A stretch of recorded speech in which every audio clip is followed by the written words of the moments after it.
Welcome back to episode of car talk. हमारे से आजकल सबसे ज़्यादा सवाल पूछा जा रहा है वो एक यही सवाल है कि पाकिस्तान के अंदर जो प्रॉपर्टी मार्केट के हालात है वो कब तक बेहतर होंगे। ताहिर ढिल्लों साहब ने भी सवाल किया, तो आइए बात करते हैं कि ये जो हालात हैं ये कब तक बेहतर होंगे, इसका क्या आंसर है।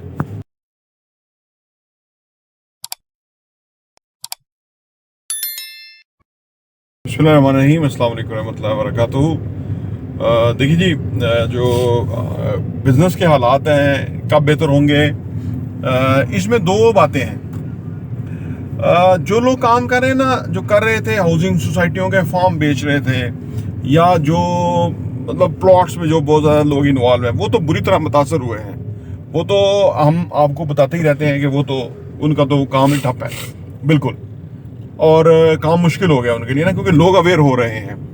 जो लोग ठीक काम कर रहे थे, ऑनेस्टी के साथ, क्लैरिटी के साथ, फेयरनेस के साथ, डेडिकेशन और कमिटमेंट के साथ, ठीक है ना, खुलूस नियत और ईमानदारी के साथ जो काम कर रहे थे, उनका काम कभी कम नहीं होता। देखिए, ये असल में यही अगर बुनियादी नुक्ता किसी को समझ लग जाए तो वो कामयाब है। हमारा जो दीन है ना, इस्लाम, वो इतना खूबसूरत है कि असल में ईमानदारी से काम करने के अंदर बरकत है, अल्लाह की गैबी मदद है, ठीक है ना। क्योंकि देखें, जो हमारे है ना, जो हमारे लीडर हैं, हमारे आका सरकार दो आलम सल्लल्लाहु अलैहि वसल्लम, उनकी जो ज़िंदगी है उससे हमें दर्स क्या मिलता है। उनकी ज़िंदगी से हमें दर्स मिलता है कि आप सल्लल्लाहु अलैहि वसल्लम पे फाके का वक़्त आ गया तो आपने फाके काटे, ठीक है ना। अब आप तो सबर ही नहीं कर सकते कि फाके काटना क्या लेवल है, यानी सबर का। और कोई आम बंदा नहीं, अल्लाह के महबूब जो वजह कायनात हैं, उनके ऊपर मामलात आए और उन्होंने फाके काटे। हम तो फाके क्या, हम तो अनगिनत नेमतें अल्लाह की इस्तेमाल करते हैं, खाते पीते हैं। और वह तो, और अच्छा, जो काम की बात है ना जी, काम ऊपर हो गया, कब तेज होगा, काम तेज है।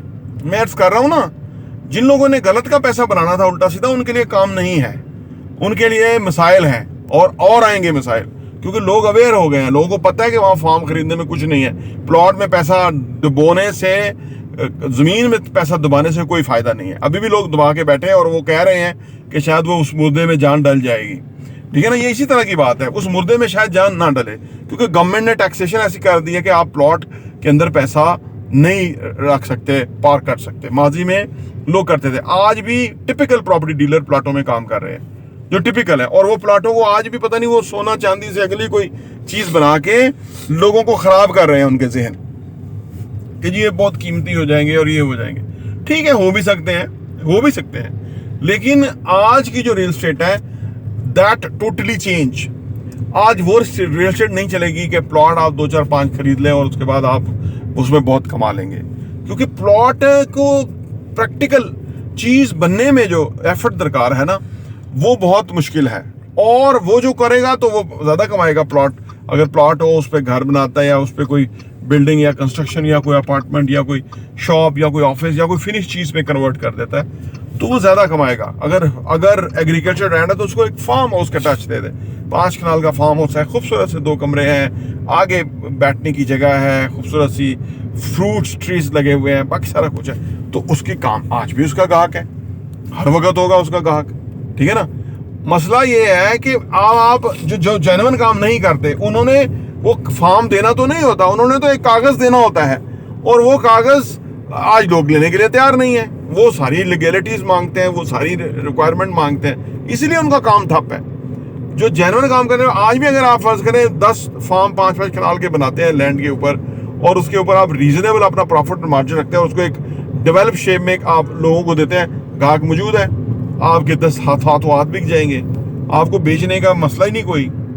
लेकिन अगर किसी ने 10 फार्म बना के 50 बेचने हैं और 40 को अपने पीछे लगाए रखना है और वो ड्रामा क्रिएट करना है, उनके लिए कोई चाम नहीं है बिजनेस में, उनका ठप है बिजनेस, ठीक है ना। तो ये है बिजनेस की सूरत हाल रियल एस्टेट की, जो कि कब सही होगी। आज सही है, हर वक्त सही होती है, हर वक्त जेन्युइन कस्टमर मार्केट में होता है, वो खरीद फरोख्त करता रहता है। अगर आपका वो है, हाँ, अगर आपके वो वाले मकासद है किसी के जो कि उल्टा सीधा पैसे के मकासद है, तो उनके लिए तंगी है, आने वाले टाइम में मजीद तंगी है। अब ये जो हम जिस प्लेटफॉर्म से आपसे मुखातब है थ्रू सोशल मीडिया, ये इसने सब चीजें क्लियर करके रख दी हैं।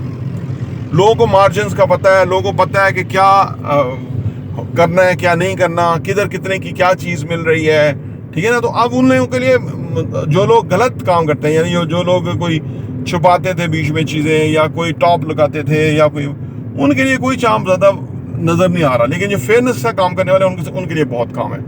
जहां भी आप फेयरनेस से काम करेंगे, अगर आप ईमानदारी से सौदा बेचें, ईमानदारी से, ना सिर्फ आपका सौदा ज्यादा बिकेगा बल्कि आप कमाई भी ज्यादा करेंगे। लेकिन 90% लोग जो बेईमानी से सौदा बेचते हैं, सौदा भी नहीं बिकता, और जो अगर बिक जाए तो प्रॉफिट में बरकत भी नहीं है कि भाई मैंने कुछ कमाया या मुझे वो बेसुकूनी है। तो लिहाजा हमें अपना जो है ना वो उसको पैराडाइम को शिफ्ट करने की जरूरत है कि हमें कौन सा पैसा चाहिए। मेरी प्रायोरिटी ये है कि बड़े मुनासिब हो, उसमें बरकत हो, अल्लाह की जो है ना वो उसमें रजा वाली बात हो, उसमें ज़हनी सुकून हो, वो हमारे सुकून का बायस हो, बेसुकूनी का बायस ना हो। तो अगर इस लाइन के ऊपर आप बिजनेस करेंगे तो फिर आप जितना भी करेंगे वो बहुत है, जितना भी करेंगे वो बहुत है। और अगर आप दूसरी तरफ करेंगे जिस तरह से लोग कर रहे हैं फी ज़माना, तो वो फिर बेचैनी रहेगी, बढ़ेगी, मसाइल पैदा होंगे। प्रॉपर्टी इंटरव्यू देखने का बहुत बहुत शुक्रिया।